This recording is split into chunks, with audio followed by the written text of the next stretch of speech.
introducing Cindy. I also want to give you a little bit of background. If you were not able to make the in-person discussion forum for community level prevention, Cindy was presenting for 4-year campuses for strategic planning. So this is a more expansive, including more than just 4-year campuses today. So I'm just going to read her bio, but if you hadn't had a chance to meet or connect with Cindy, this is a great opportunity, and there are going to be resources afterwards. But I just really want to give a shout out to Cindy as a friend, as a colleague. I was lucky enough to work with Cindy, and I'm just so very excited to introduce you to Cindy. I'm going to read the bio really quick and then hand it over to Cindy. Dr. Cogswell, Dr. Cindy Cogswell has worked in assessment, evaluation, and research since 2011 at private, public, research intensive and Ivy League institutions. In addition to her administrative role, Dr. Cogswell is taught at the graduate level in higher education administration. Her work focuses on strengthening campuses' efforts to measure and demonstrate impact. She's published more than 20 peer-reviewed publications and delivered more than 40 peer-reviewed sessions in 4 countries on an array of topics in higher education. Dr. Cogswell has presented and published in higher education outlets, including, among others, the Journal of Effective Teaching Strategies, Assessment Update, and with the National Institute for Learning Outcomes Assessment. I'm not going to take much more time here. I'm going to hand it back over to Cindy so she can start today's webinar. Thanks so much. Thanks, Carrie. Thanks, Anne. And thanks to everybody who's here.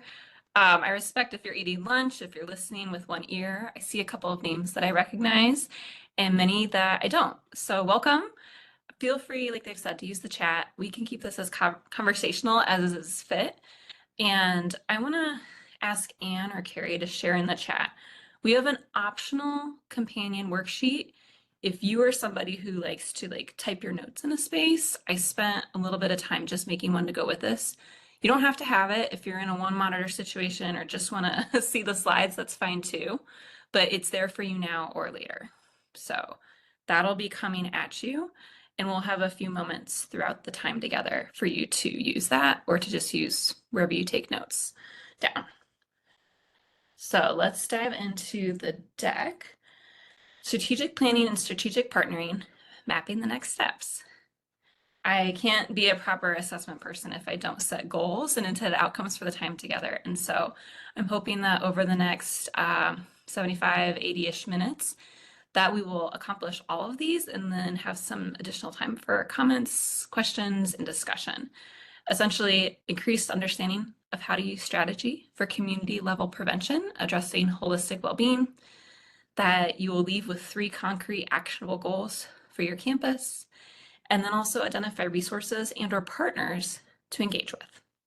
So this is all built around the concept of strategic planning. And I know that that concept and process might bring up some feelings. When I was first learning about it a minute and a half ago, I'm kidding, during my master's program, people would talk about strategic planning as like a 1.5 years too long effort to then set up 5 to 7 years worth of work. And that is just not where it's at anymore.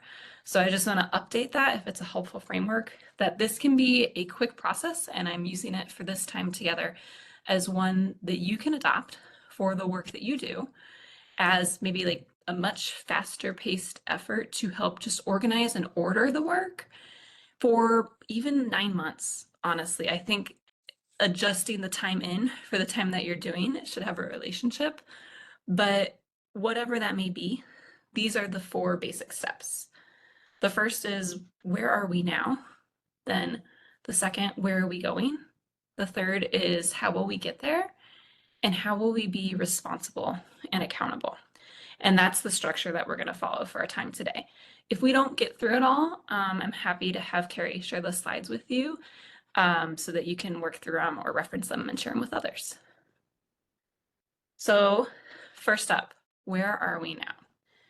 So I know not every campus has an assessment person, and you might not have somebody at the ready to share with you what data sources exist. And you might have somebody and just haven't sat down and done this in this space. So to first acclimate in terms of what your students have said, what partners have said, what community members have said. I've done a little brainstorming that you can see on the slide under the heading of search, find, and ask questions of existing data. So where are places on your campus that might hold data that could help you? First, you might even want to search just your campus directory for the title assessment and see if somebody comes up that you do know or don't know and reach out to them. I would suspect that they are housed organizationally within student affairs, within a center for teaching and learning, if you have one, in institutional research, which is sometimes a standalone office that reports through the president or through the provost, and then also in some colleges and schools, if not all of them. Then, once you find these folks or you find a contact in those different spaces, you could ask them questions. You could say, what are any recent survey or other data sources that are relevant to insert name of your work here? Relevant to Title IX, relevant to health promotions, relevant to our work on student well-being. You could also dig a little deeper and say, are there any reports that have been done recently that I can see that disaggregate results by legal sex, student major or school, class year, and more? Many campuses, though not all, have made their fact books public, and sometimes they're interactive dashboards, which will or could enable you to do some of this on your own in a way that makes the data more relevant to who you work with. And then I would also just ask this last question, which is who else do they think on campus might be a good connection for you, such as a public health faculty member? The next up is to ask questions and identify information gaps. So at this point, we're shifting from finding where data is that you may or may not already have copies of to having it, and then asking questions of it. So from the data that you'll find or have found, what are its limitations and what are the extent to which we can make plausible inferences from it? So I've put some questions up starting on the left-hand side, which is, does it have any direct transfer to any of your projects? Say you do some work with peer health educators and you want to see how students who are in a class that they co-taught have responded to a student survey differently from classes that didn't have that student role. If you have a student identification number, somebody in institutional research or maybe in a statistics lab could help you run that analysis. If you don't want to go that deep and just stay like a little bit more at the intermediate or beginner level, that's fine. And you can just start to write up some general framings of the data set, which is when's it from? And did it come with comparison data? Typically, like if housing does a bot survey instrument, it comes with comparison reports. And so while maybe your office can't afford to buy that kind of survey, I know mine can't, I have campus partners who do and who are willing to share that data with me. So it does come with something that I didn't have access to before, which is how other schools align with what our students say. And then a framework that you could do to then analyze sort of at the big level or the micro level, which is running a SWOC, strengths, weaknesses, opportunities, or challenges, or a SOAR, which is strengths, opportunities, aspirations, and results. And you could do this for either all of the data you have to say, these are the strengths. We have 3 data sets from the past 3 years. These are the weaknesses. None of it is specifically targeted to my work in Title IX. We have opportunities, which is maybe we just found $1,500 that we need to spend before the end of the fiscal year. Or you have a student worker who is statistically skilled for the rest of the semester. And then challenges, which is, I don't know how to teach that student worker how to do stats, but I still have them. So even just that exercise in itself can start to create some parameters and ideas for what could come next. One of the things that I shared at the summit that gained a lot of resonance in the room that I wanted to keep and mention here again is that of listening sessions. And I'd love to see in the chat if anyone has run one of these recently or ever. More formally in research settings, it's called a focus group. I like listening sessions because we're not running this through IRB, and calling it a listen session allows it to be a little bit more informal in terms of having more of a conversation as opposed to strict research protocol. So what is a listening session? It's a structured, informal meeting or forum where individuals or groups come together to share their perspective, concerns, or experiences on a topic. You could run it with colleagues, so other partners maybe in student affairs, with faculty members that you work with or faculty members that you don't, with stakeholders, with community members. Insert name of group that you just want to learn a little bit more from as related to your work or maybe a project you have in mind. The goal of these is to provide a space for active listening to better understand and consider the input and feedback to inform future actions or decisions. So say you want to do something to better support survivors, you could consider if listening sessions are the right avenue to connect with campus partners about how they might also want to increase campus support for survivors. I've put some suggestive questions on the screen. This is the kind of thing that I always iterate on. So I make a first draft and a second draft and third draft. And honestly, I would ask Google for, whatever the group is you have in mind for this.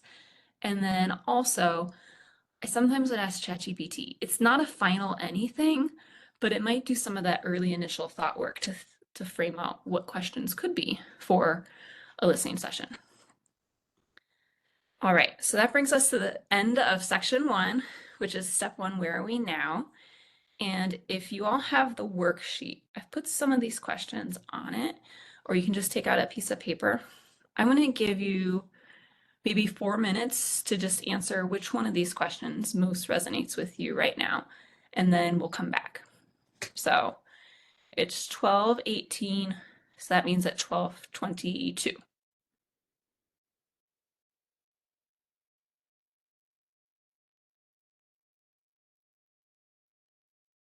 I wanted to invite, if anyone wants to share which question they chose and what they started to write down with the group. You can either unmute or you can drop it in the chat.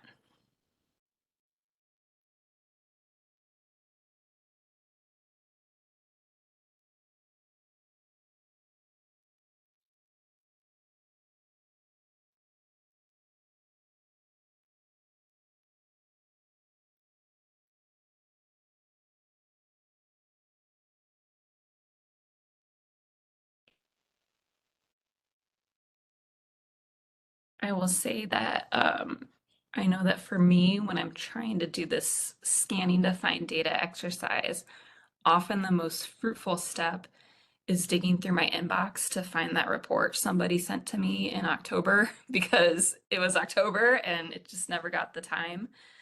And so I would encourage you that if maybe you didn't choose the first one, which is writing a goal, that maybe it's just going through your inbox and finding any neglected data that might be applicable to your work. I'm going to move into step 2, which is where are we going? So at this point, maybe you've defined some projects, maybe you went to the summit in the fall and you started to think through what are some things that I could focus on within this work? Or maybe, it's March, close to spring break, and you've started some projects. You've maybe neglected some projects because stuff came up, and that's real and true. And you may have completed some projects, which is amazing and great and worth celebrating. If you're wanting ideas, I have included some on this next slide. I think I was struggling before this, thinking about what timeframes you might have in mind, and it seemed possible that you might be thinking about now to summer or just thinking about next year. And so whichever one of those maybe is more helpful to you, pick one and just stick with it for the rest of this webinar. But I've framed out some ideas for inspiration here, borrowing from the social ecological models, layering of nested approaches to community level intervention. And so I'll read them off here in case they're helpful. For the individual level, there could be work around bystander intervention, training for new students, focused on individual actors to intervene in hazing events, or conducting motivational interviewing that are intended to reduce substance misuse. At the group level, maybe it's planning out some workshops with pre and post reflections for those who attend them on the topic of hazing. Or maybe it is a co-sponsored, co-planned speaker series. Alternatively, an idea is that peer leaders or educators could educate fellow students on name of topics. At the community level, there could be a social norming social media campaign with campus communicators just sharing out some data, challenging cognitive assumptions on schema. Or maybe there's a task force or committee that is just a coordinated group responsible for delivering programming and recommendations for policy revisions. At the institution level, maybe it's creating a bystander intervention website, just a website strictly devoted to this topic with resources, contact information, and links. Or potentially applying for funding from ODHE. Hey Cindy, I'm going to pop in and read a few of the chat messages as well. I wanted to one check in. Holly said that they went through training some years ago with a consultant when we were speaking about that informal interviewing. They did it more pre-COVID, a little bit less formally than post-COVID. And then Rob from Ashland, they're collecting data from the American College Health Association or Collegiate Health Association. And it's the climate surveys are really thinking about wellness, safety, and awareness. And so again, just those topics tying into harm reduction, well-being, mental health as well. So thinking about like using different types of climate surveys as well. Those are great. I'm suspecting those were some of the ideas from the reflection, but they're also great ideas on where we're going that maybe others could borrow. So thanks, Anne, and thanks for sharing those. Some additional resources. I happen to know some of the staff that work in the Piazza Center, which is run out of Penn State. And we can share the link, or if you just Google the Piazza Center at Penn State, they have all of the things I've bullet pointed here free as downloads from their website. I don't think you have to give like any email address or anything. You just find it, click on it, and it's yours. They've built out some really phenomenal resources that might be useful to your campus to adopt or at least look to as something to evolve from if this is useful to your scope of work. So we could be in many places, and that's probably true for each individually in terms of what are some projects that are happening. And I want to move as part of phase 2 from where are we to where are we going. And so this is on the worksheet, or you could just draw a table wherever you take notes and start to delineate what are each of the unique projects that are on your mind, and then get really clear on what's the desired outcome or end state, maybe when all dollars are spent. Sometimes in my work supporting staff and campuses in measurement, folks get lost in a leading indicator versus a lagging indicator. And my advice, especially in work where you might be understaffed, under-resourced, always pressed for time, is to first think of quantifiable, measurable things in the near term that align with the long term, coming from the mindset that if you can track the work that's leading to a later indicator, you're going to be more motivated. You're going to have stronger stories to tell to your stakeholders, to your students in annual reports. And then once the work's maybe mature enough, you might want to switch that later. But if this is more of the starting of an effort, I would choose process-oriented, quantified project desired outcomes. And if you have questions about that, we can talk through them now or later. The next column that's here is really leaning into that quantification, which is how will you know this has been achieved? So if we think back to the example from a couple slides ago about creating a bystander intervention website, the project name could be bystander intervention website. The desired outcome is that you launch a bystander intervention website by July 15th. How will you know this has been achieved? What new URL exists? Date objective is met, and resources from 3 places are added to it. Maybe something like that goes into the 3rd column. And then this last one is, who are you working with, or could you work with on this project, or is this not applicable? So I know at my current campus, if I want to do anything in terms of web edits, I have to work with communications. So if this was me on my campus, I would say I have to work with Eris in communications to get a new website request in.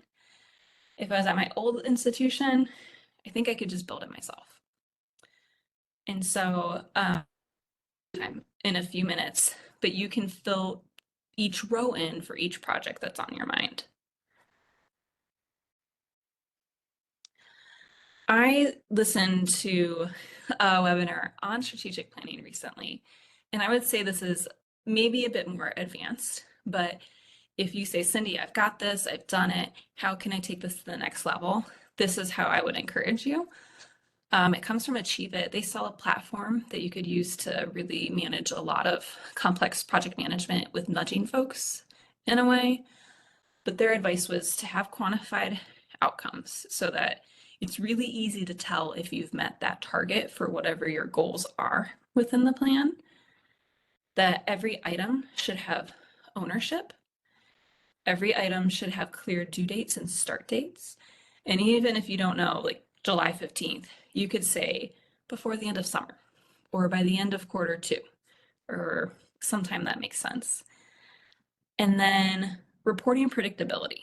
So if we go back to that table and you have 7 projects that fall within your scope of work, how regularly are you going to update your own tracking of all those projects?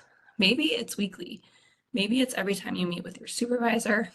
Maybe it's not that frequently because that pace is not sustainable during the middle of term. But according to Achieve It, if you really want your plan to succeed, you should really pin down a patterned basis in which you do this. And I would say if you're just starting out with all of this, start out with quarterly, which is every 3 months. And then alignment. So there's this thing called the Project Management Institute, and I guess they did research that said that if folks who are involved in a project can understand the way it feeds into other work, it's 73% more likely to get done, which is pretty powerful. I think really important with bigger efforts, but also I see the work that many of you all doing as really influencing and changing a campus community. That if this alignment is articulated clearly to those that you're working with, it could have a really powerful result in terms of realizing the goal. So another strategy that I've shared as we think about where are we going is how does all of the projects that are in your mind align with other things? Or if you're still trying to identify what your projects are, maybe for like the next academic year, this might be a good place to ground what you're picking. Of course, you can look at the data that we already talked about, but you can also look to existing campus priorities. So some questions. Does your division currently have a strategic plan? Does your institution currently have a strategic plan? Does your office have a mission or vision? And did the data analysis reveal, sorry, I'm gonna cough, any glaring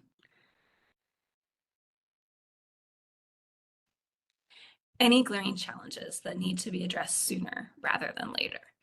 So by that I mean, did it reveal that maybe those who interact with your office only come from certain ethnicities or races, and so some big groups are missing? Or did the data analysis completely miss respondents from the sophomore and junior classes? Anything that is a like hard stop, we missed this group, we're missing them in delivery of service. all of the answers to these could lead to identifying where are we going. So I have some more questions for you.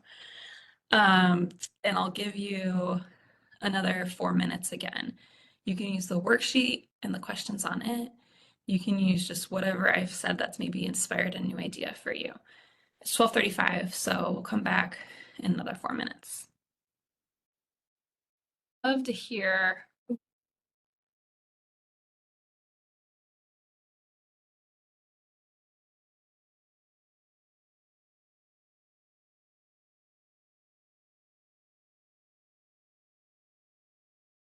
And then I'm going to move us along as we head towards the end of the time for today's workshop. We have one more section to get through.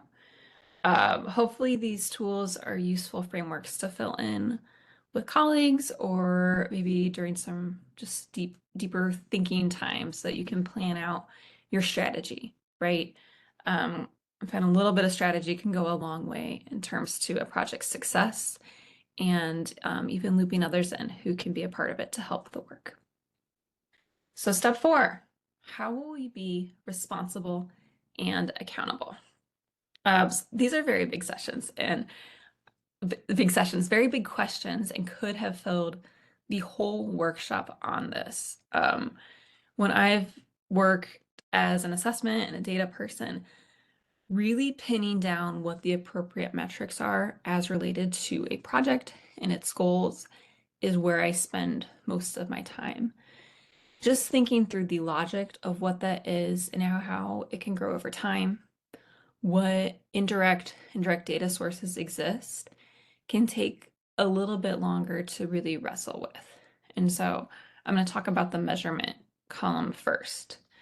So as you review and refine your goals, actions, and the needs for them, the next step is to define how will you know it has been successful? How would you know if each goal has been met? And then what direct versus indirect evidence can you track both in the near and long term? So before we talked about peer educators visiting first year learning communities to talk about bystander intervention. And so measure could be that our peer educators went to every single section. So that's great. That's a wonderful first step.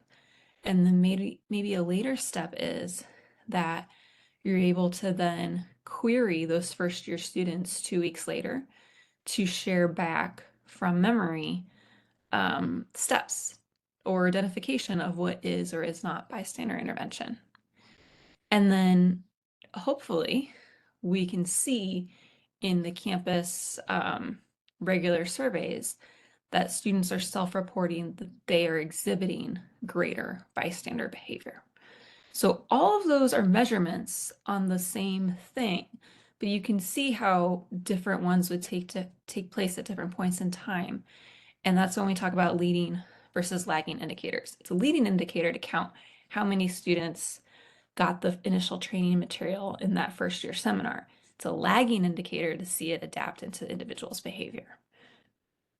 I think just to remove it and point that a little bit more, if you had a goal around getting stronger, you could measure your bicep and you could say, I want it to be bigger. Well, that's going to happen eventually if you do the work towards that. So maybe you start by tracking that I'm going to do bicep curls 3 days a week and increase my weights every 2 weeks. And so that's your leading indicator. And then the lagging one is the additional muscle. Thinking through the measurements and what are realistic things that can stack over time is something that I often have to talk to my supervisor about to make sure we're on the same page, both in terms of what we're aspiring and aiming for, so we headed in the same direction, and then also the realistic timeline on realizing those metrics is something that sometimes I've had to calibrate. And so it might be something that you have as an iterative conversation, but by having it, you can get clearer and clearer on what it is you're aiming for. This accountability piece came up a little bit earlier, but I put it here as well, just to reinforce its importance. So to read these, to whom will you be accountable if or when these goals are met? Who's going to want to know? Who's going to know if they're not met? Who's going to know and want to know if they're behind or ahead of schedule? Can this be embedded in a 2024 goal setting cycle for your work or office? So universities and colleges and community colleges do professional goal setting on all sorts of calendar cycles. If yours is a summer cycle, is there something that you could write into your summer goals? And then the third question is, who else is or could be equally vested in each goal's success? As I've worked with health promotion, with counseling, with campus well-being offices, the work is so, I don't know if reliance the word, it intersects so much with the work of others. And so to the extent possible, are there others who could come alongside you in this goal? Maybe there's someone from the provost office or someone from the Center for Teaching and Learning, which supports faculty teaching work, who would want to be a partner with you in it. And that might be more of a summer question than a Cindy, I'm just trying to get to the end of spring semester question, but it's worth picking up and examining. So we're at about 1:15. I'm not going to do this pause, but I'll read them off for you and then we can just open it up to final questions. These questions are, with the measures of success defined, how frequently will you report on the progress towards it? To whom? Where? In a shared Google Doc? Maybe it's in a senior student affairs staff team meeting. Maybe it's some other avenue.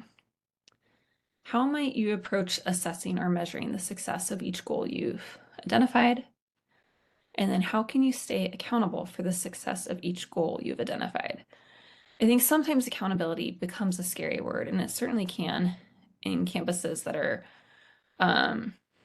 more resource slim. I like to think of this as like coaches. I heard once that Oprah had 4 coaches, like maybe a writing coach, maybe a workout coach, maybe an eating coach, a therapist, right? I think of them as teammates who are cheering you on, that you're talking with and sharing about this work with, who can help you when you encounter a roadblock, or who can cheer with you when you have a mega success. So maybe a little bit of an expansion there. So I give those to you as the reflection on step 4. I just want to say thank you for coming, for sharing your lunch hour and thinking through this with me. I have a closing prompt here that you could share out in the chat, but I'll also just open it up if you have questions or things you want to return to. Happy to hear from you.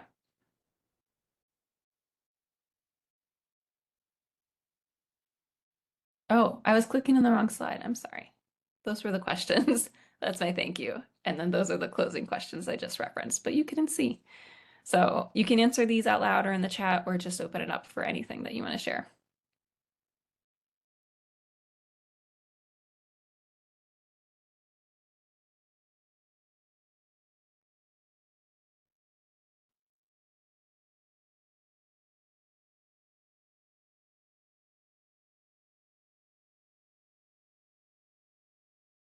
Thanks, Brittany.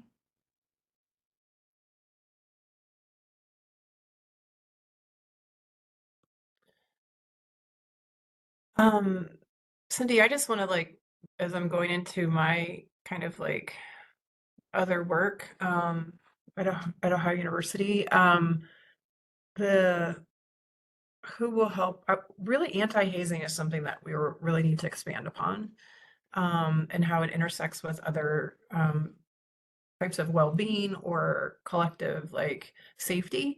And as I go through those questions, there's some like for sure folks like who will help you get there, but I think even just someone to help us measure the work that we're doing, whether it be with the Piazza or something like that. So who will help you get there? Well, yeah, so sort of training life, maybe athletics, and maybe like those known folks, but I'm really refocusing on like who else in the realm of like evaluation or in that space is important, like super important strategic planning. Number one question, I guess is what I'm saying. So let me see if I caught it all. Mhm. In the realm of anti-hazing work, Mhm. who will help you get there in terms of measuring it? Mhm. Um, Because we plan activities, we're kind of like, oh, we want to do this with SFL, and we can plan these, speakers, or we can do like a deeper dive into why anti-hazing happens, and we can talk about community level prevention. But we do these things, we have like a post evaluation, but like, what about a whole plan, a whole strategic plan, and then someone like you to be like, oh, let's map this out, is really what I'm thinking of. yeah, I mean, this is a perfect brainstorming question, right, Anne? You could write at the top of your page and think through. Yep. Um, Ohio has a higher ed program.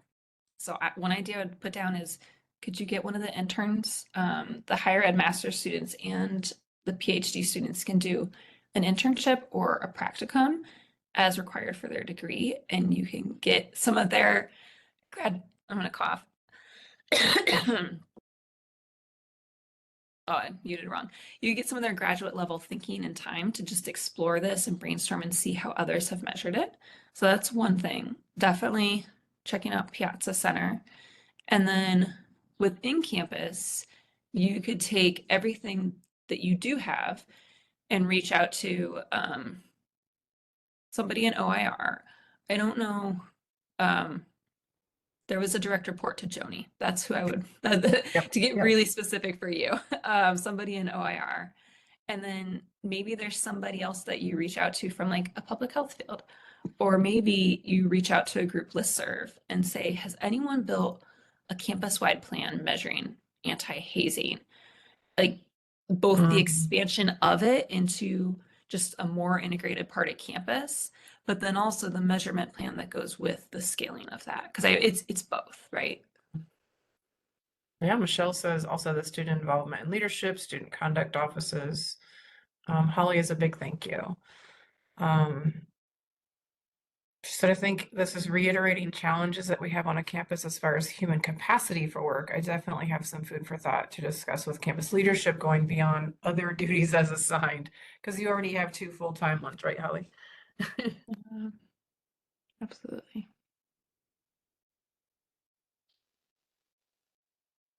I And thank wish you for that. everyone, go ahead.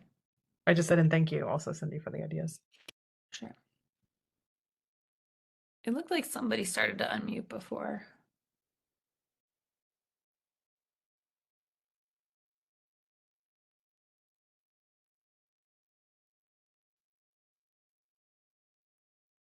Yeah, I think as I've had conversations with different campuses about this work, so much of it is the other duties as assigned and thinking through the reality of how do I take these accountable, I went backwards, these measurement and accountable questions to making the case for an FTE is real. And I don't want to diminish that. And it might be a series of conversation of saying, we don't have a full scale person or role devoted to anti-hazing. Um, this is what schools of our size, this is how many tend to, of schools in Ohio, our peer group has at least an office of 2 persons where this fits, and I'm doing Title IX work, health promotion, and this. And then really mapping out, this is the work that needs to get done. Could we do a pitch for a 6-month role? Could we find funding somewhere to get someone for a year or longer? Um, and thinking creatively within that.